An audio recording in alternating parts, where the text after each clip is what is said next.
Hey, thanks again for sending in questions related to our recent sermons. As you know, we are coming near the end of our series entitled A Better Story, in which we are identifying 6 conversations that we can enter into to show that Jesus is a better story. This last week, we talked about justice in various conversations that are already happening around us. Around the theme of justice and how we can enter into those and talk about Jesus as a better story and that he has a better story on the idea of justice.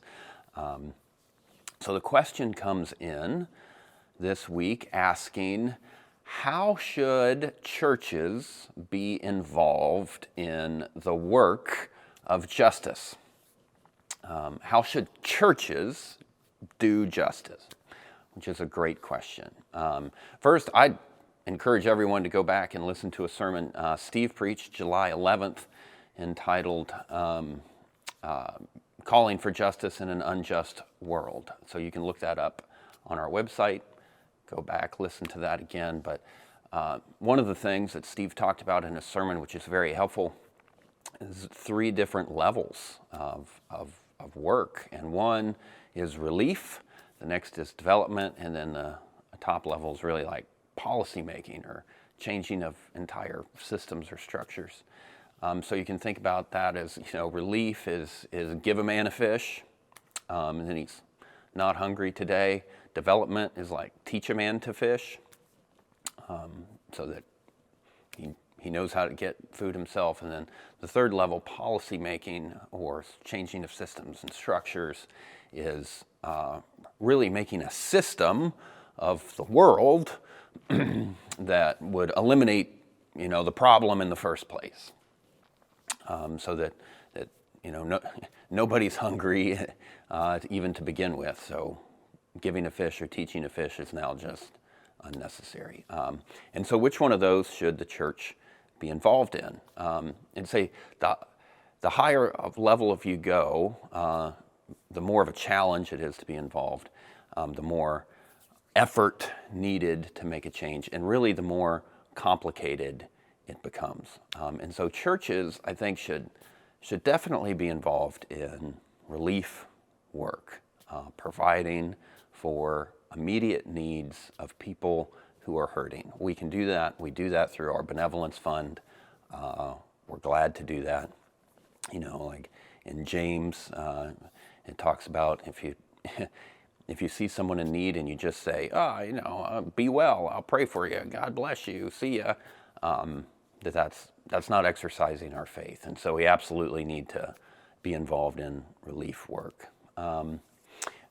But if in terms of development or policy, really the primary mission of the church, of course, is to proclaim Jesus, teach people to follow everything that he says.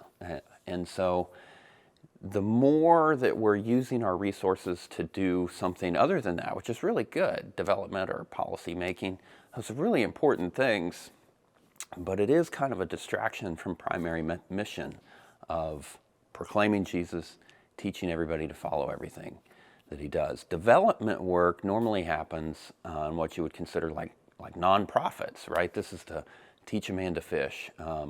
What schools can we build? Although we do have a school here at our church, which is great. So we're involved a little bit in development work.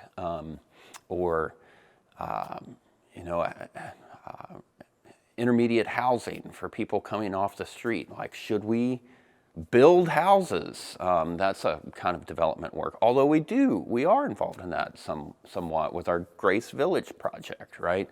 But it's not, we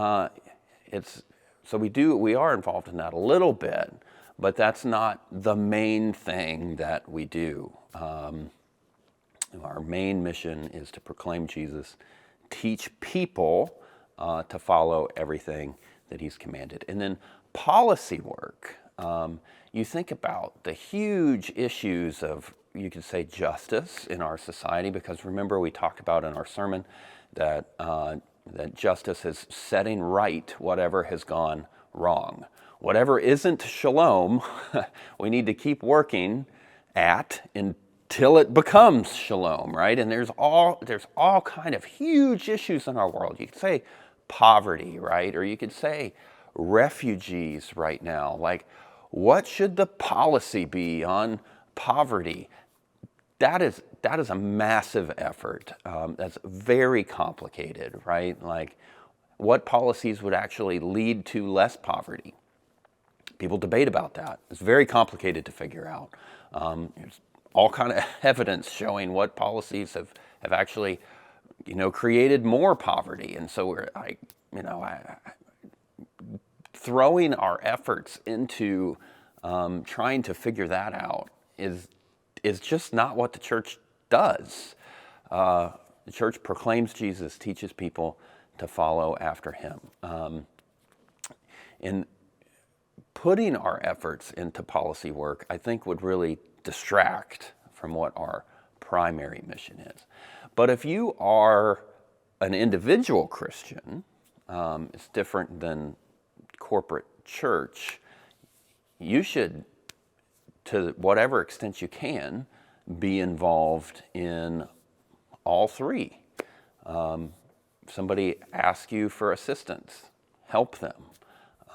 If a refugee shows up on your door, help them. You should look into what development work you can do. In terms of policy, you should really pray through how you vote, who you support.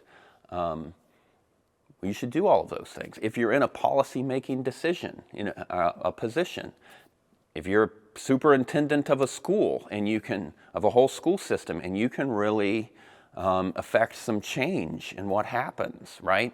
You should be using your faith to pray through what is the most God-honoring policy? What would, bring the most shalom to my sphere of influence, right? And depending on the position you're in, your influence might be a little bit wider than anybody else's.